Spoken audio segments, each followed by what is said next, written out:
So hopefully you just finished with the video from chapter 7.6, because we just ended on a topic of drawing a Lewis structure for the CO32- or the carbonate ion, and we alluded to this idea of resonance. So if you haven't watched that, make sure you check in that really quickly. So let's talk more formally about resonance here, and let's do that through the example of using this O3 molecule. This is the ozone in our atmosphere. Let's draw the structure for this. So ozone connectivity is easy here because you've just got three of the same thing. So we'd have three oxygens chained together. We'd subtract 4 of those to make those 2 bonds. That gives us a total of 14 to distribute. So 2, 4, 6, 8, 10, 12. We take those 12, subtract them, we have 2, which we put on the central atom here. Okay, so assessing the octet rule, we've got octet on the left, octet on the right, but we've only got 6 in the center. So there's sort of 2 different ways you can imagine that we could construct this molecule, right? We could take the electrons from here and make a double bond, or we could take the electrons from here, from this atom, and form the double bond. Either way would be correct, but then that gives us 2 different possible structures. So we'd end up with a structure. If we looked at the purple arrow, we'd end up with, actually maybe I'll just draw it in purple so it's less ambiguous. If we did the purple arrowed structure, we'd end up with oxygen double bond, and we'd have 4 electrons there to oxygen, and we'd have the 2 electrons there, and we'd have that structure. And if we did the blue arrow structure, we'd end up with oxygen, sort of the inverse, the mirror image of the first, and it would look like this. So both of these structures are sound. Neither is completely correct, but neither is completely wrong.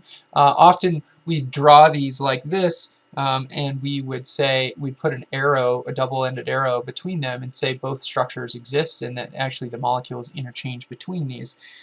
What's interesting though, as I alluded to at the end of the last video, was that if we experimentally went in and looked at ozone and measured the bond lengths, what we'd find out is that this length for this first bond is exactly the same as this length. So in fact, the experimental structure is an average of the 2 possible resonance structures. And so that's pretty interesting. So resonance tells us that this molecule actually is a hybrid of the 2 resonance structures. That's what the true experimental structure.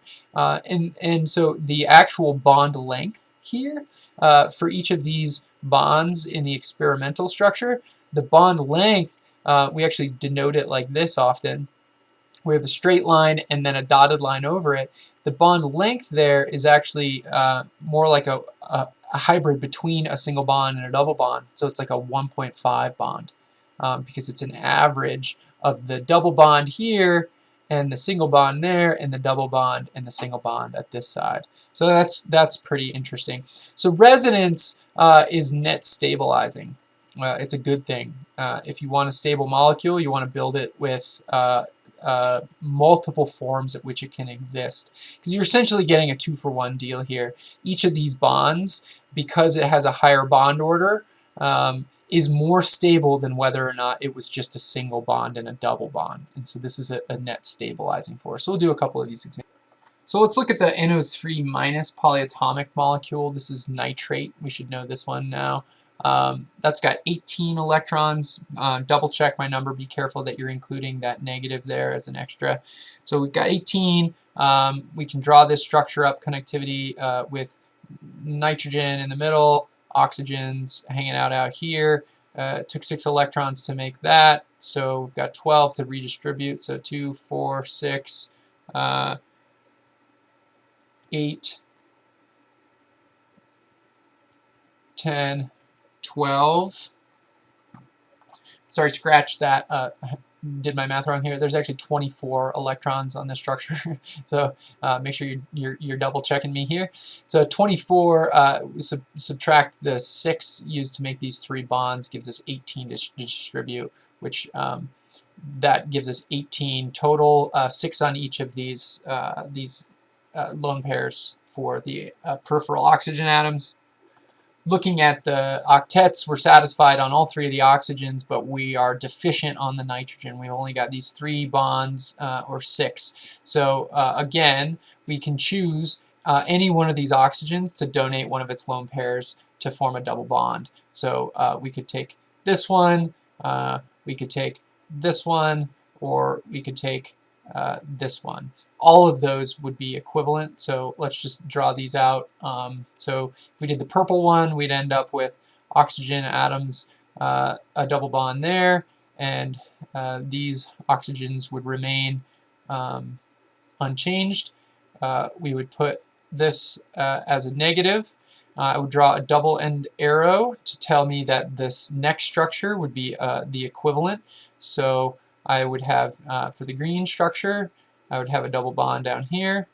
I would have the normal 6 lone pairs on the electrons, or on these oxygens, to be negative, and then I would have this third possible structure, which would be the blue one, that would have the double bond at the top, and all of the other oxygens would remain unchanged here, and we'd have these 3 distinct structures.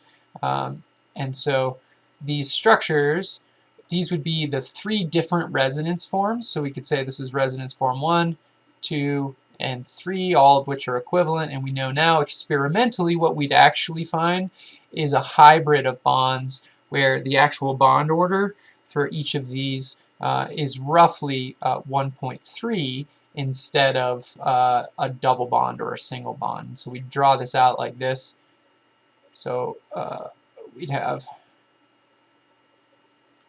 a structure like this, and this would